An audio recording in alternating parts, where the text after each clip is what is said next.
Oh, whoa, excuse me. Hello there. It's me, Irish Commander. And today I will be going back on my first video. But before we do that, I thought I'd show you one of my favorite things to play. Well, one of my favorite things I have going on in the background.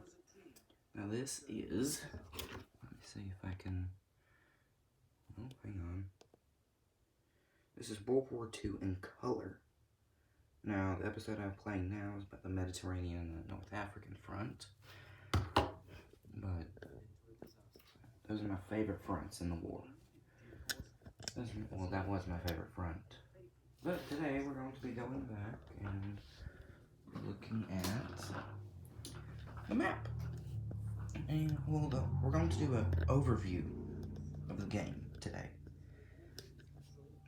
And a lot has changed since I first got this game.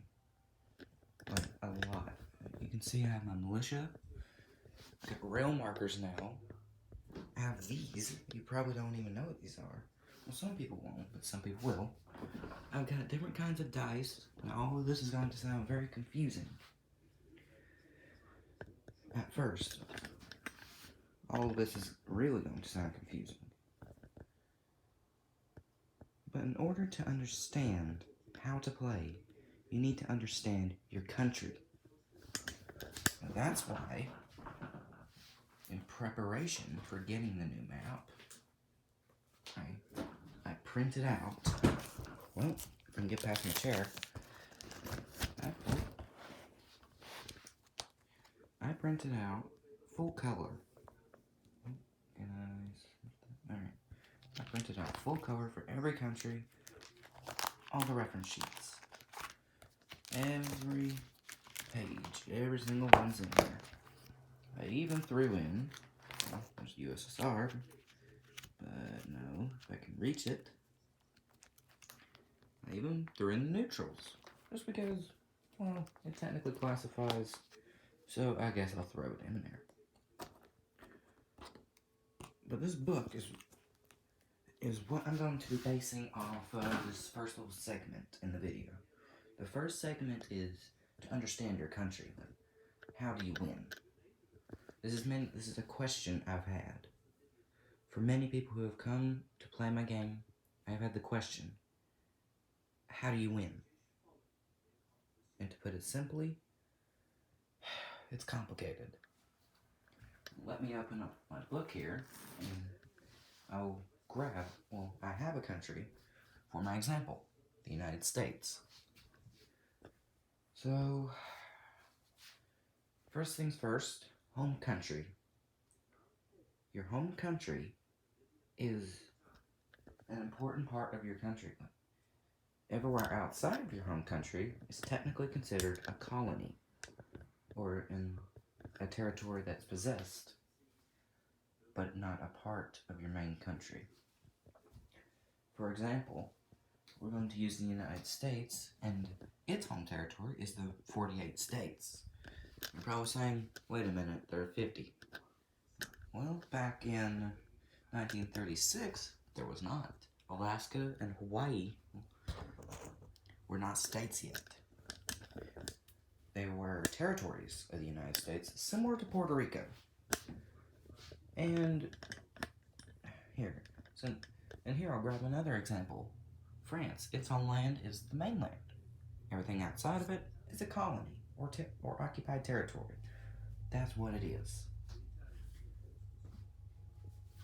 In every country, so your home country is where you can produce units, and units are every single piece you see. That's a unit, that's a unit, that's a unit, you get the point. But these are facilities, and the facilities they're not units. Speaking of that, I guess would be a good time to show you this. The ship and facility production chart. Since ships and facilities took longer to build than, I don't know, planes or tanks were mechanized. Ooh, excuse my voice. We have several things. Now, it's not just facilities. You also got railroads, and I got the Paris gun. That's a specific piece for Germany, but when I do make my Germany video, I'll explain that one in a bit more detail. But what you do is you gotta pay money. Here's the American money. Have on coaster. Red equals 5, 1 equals 1. So they have 6 IPP in their bank. Each unit they have on here is 2 IPP. So you can see what that. So you can get that. Next is lend and lease. This one is a new one I'm trying out for my first Global War 36 version 3. So going back over here again, you can see there's a little section for lend and lease. Now, how do you distinguish units that you're going to lend and lease to a different country from your own? I've come up with a solution. You put a roundel underneath those units. That's how you distinguish them. Now let's say the French were lend and leasing I knocked over our Italian. But let's say they were lend and leasing a unit to Abyssinia. Well, I have a set of Abyssinian roundels. So you put the roundel, then you put a French infantry on top of it, and then put it on the production chart. Everything goes on the production chart, but it doesn't take as long for everything else. Everything on the board takes longer. Before we move on, there's one thing I have to distinguish from everything else. There's one important thing that I forgot to mention. Major and minor powers. Major powers are the superpowers, and I'll tell you those. The United States, Great Britain, France, Germany, Italy, the USSR, and Japan. And I'll give you an example I'll tell you all the minor powers. Canada, Far East Command, both China's, communist and nationalist, and Anzac. I also have Egypt and South Africa as British minors. And speaking of that, all the British dominions, which is the UK, Canada, both African countries, Far East Command, and Anzac, are a part of the British Commonwealth. So from now on, I will refer to every country I just listed, that I listed in the British Commonwealth, as the British Commonwealth. If that's not ever complicated enough, I don't know what is. But anyways, I suppose it's time to show you another important part of this game. Money. Well, I've shown you money, like your IPP, but you can see on each territory there's a number. Well, on most territories. So let's go over to Washington, D.C. It's worth 8. Quebec is worth 2. Let's find another one. South Africa is worth 2. So you can see most territories have a number. Well, the majority of the territories have a number on them. Even neutrals, like here in South America. Colombia is worth 1. See? So every country, so the majority of the territories are worth something. And you're like, well, how do I distinguish them? Well, what do I do when I take over a territory that's worth something? You bring it over here, and you check your economy. This is your industrial production points chart. I've got every country, most countries all set up. You may notice the British Commonwealth is broken up into its different dominions. Well, I'm not exactly sure why you're supposed to do it like that. You just are. And I've got other countries up here in case they're using expansion sets. Those I'll explain in my expansion sets overview. But let's say you can complete a victory objective. Well, hang on, let me... yes, they're called victory objectives. And some of them are worth points. Let's take one from America. For example, let me read this. Contain fascism. Score one victory objective at the end of Germany and Italy. Score one victory objective at the end of the game. Germany and Italy are at or below their 1939 starting income. Germany 24 and Italy 10. So you're probably saying, what do I do with all these points? Like, I can understand, do that, move up one. And you do the same with capturing territories as well. So you're probably wondering, what do I do with all these points? That's how you win. You get points to win the game. You win enough battles and you take enough territories and complete enough objectives. You add up each alliances, and whoever has the most points wins. Whichever alliance has the majority of the points wins. So that's a pretty important part of the game. But that's not the only one. Let's go back around here and go over to the battle board. So the battle board is pretty simple, to put it simply. So you put your units on the board depending on where they go on each side. So let's say, use our America example again.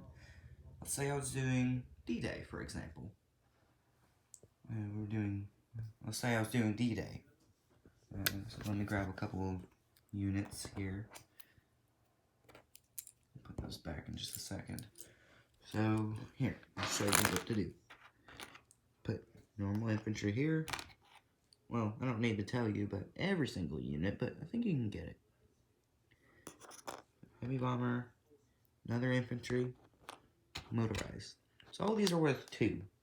So let's grab one of these, hit dice, and put it here. Now I have one for ground and one for air. So you have 2 for each. Let's go over to the Germans. Let's grab a couple of their guys. Again, I'll put these back at the end of the round. Well, after I get done. Well, I can't tell what this is. I'll just put it there. This is a medium bomber. I know that. I'll just put it as tactical. Here's a militia. So that's what that is. And infantry. So we've got 1 air. We'll give 1 special for the militia. And then a ground. But we're also going to take out these. These are 6-sided dice. So let's give America its attack. So let's roll it. So the air has a hit, and that's a 12. So anything below a 12, a 12 can be removed. So we're going to remove tactical bomber. Or medium bomber, I'm not sure. So then we're going to remove the air dice, since that can no longer be. Since every time you lose a unit, like I just showed you, every time you lose a specific unit, its special dice gets removed. So let's take these out. And now it's the Germans' turn to attack. Or defend, at least. Let's see if we can get any hits. They got a ground hit. And they got an 11, so we'll remove the infantry. Oh, wait. I just made a mistake. Yep, Germany was supposed to still get its air dice, so that was a mistake. Remember, so this just goes to... Oh, my tripod's breaking. But this just goes to show you, pay attention. anything below an 11, and you have to get a hit for this to work. So let's see. I think I'll take off this infantry, put it back where it goes. So we still got a ground unit. So let's take this out. Well, yep, I got everything. So, ooh, 2 hits, so it's worth double what it. So, take off the strategic bomber, and that's deleted. And now, I'll take away these 2. Oh, dropped it. So we'll take away those 2. So now they only have a militia, so they don't have much luck. Because for the militia / special, there's only 1 hit. You have to get really lucky. And they actually got a hit. That's surprising. So we'll keep the battle going. We'll take off this mechanized. And I don't have to keep doing this battle, but I'll keep doing it. Just to show you. So we did get a hit and got a 10. So the militia is dead. No, you wouldn't take these pieces and set them up back where they were. No, you wouldn't. You would take off all the ones that were destroyed. So you see what I have left. I have a heavy bomber and an infantry. So that would be what I get left. That's what I would get in Normandy. Well, it's not called Normandy in the game, but you get the point. So that's the battle board in a nutshell. So I suppose we can go over to something pretty interesting. Alright, so this is over. Whoa, I think I got kind of a little weird sound thing going on. But anyways, over here, here's where my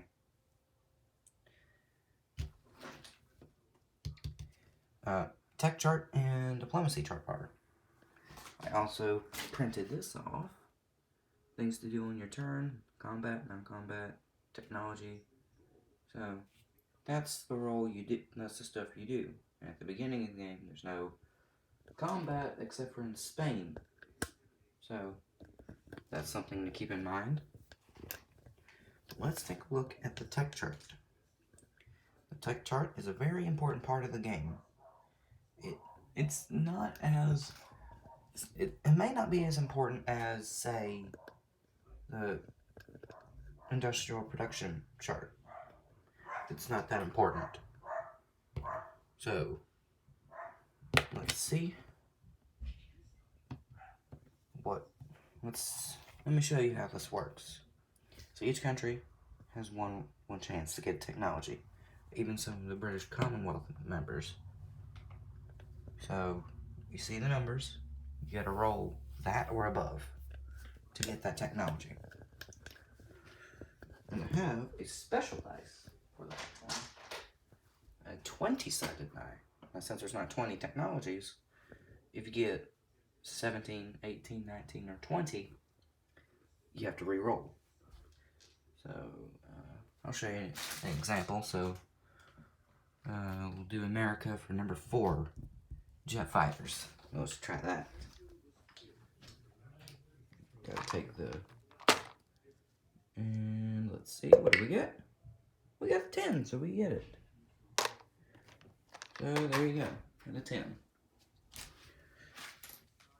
So got number 10, so we would get technology. And then you do rinse and repeat, so you would get... I don't have any jet fighter markers, so you would put... Oh jeez. Trying to figure out what you would put under it. I would say put some kind of marker underneath it. Anyways, moving on. There's also this diplomacy chart. The diplomacy chart is how you get countries under your control. Now, you might be saying, wait, this is an expansion set. It is, but I'm using it in my rules.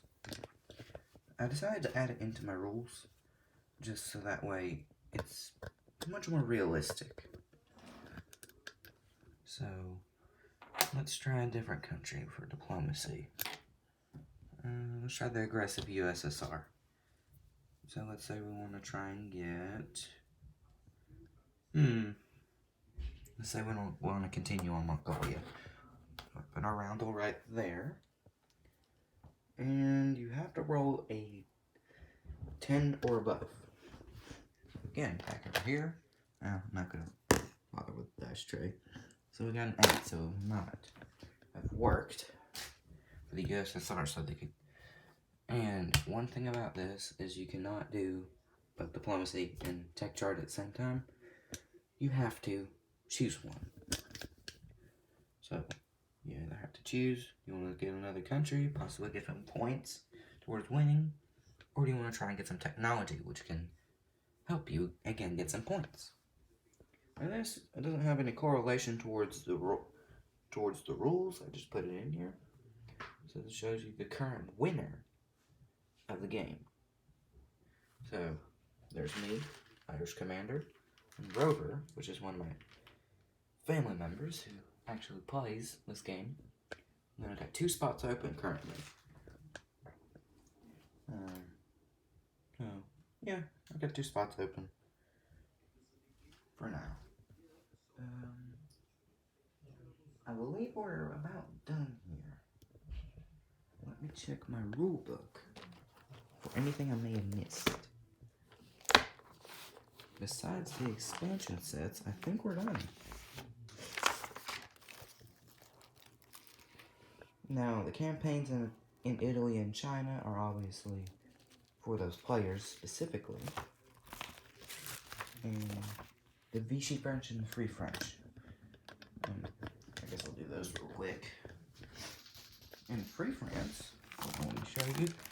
Actually has, if I can get to it in time, its own reference sheet, but it's not a starting country. Now, you're probably wondering, what does it mean if it's not a starting country? If it's not a starting country, it doesn't, it's that simple, it's not a starting country. But, I'm going to talk about the French surrender. Free France and Vichy France. The French surrender. The French surrender is when either all territories around Paris are surrounded, or like captured, or if Paris itself is captured. So then, the Germans have an option, well, all the Axis countries have an option to implement Vichy France. Vichy France is actually kind of pretty smart for this game. And it's on the diplomacy chart, but if you create it, it's a neutral. And neutral countries are not like, you can't, if you attack them, then they're not. Neutrals, I think it's a pretty good. Alright, I'm just gonna move on. But Vichy France is a neutral. So depending on which territories you're able to roll for and get, they're yours. Like, they're just yours.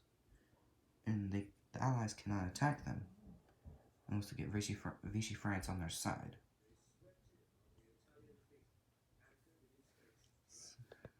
And Free France is on the side of the Allies, controlled by the Free France player. And I've said before that I have this to mark their capital down here. And they also and the French income is split.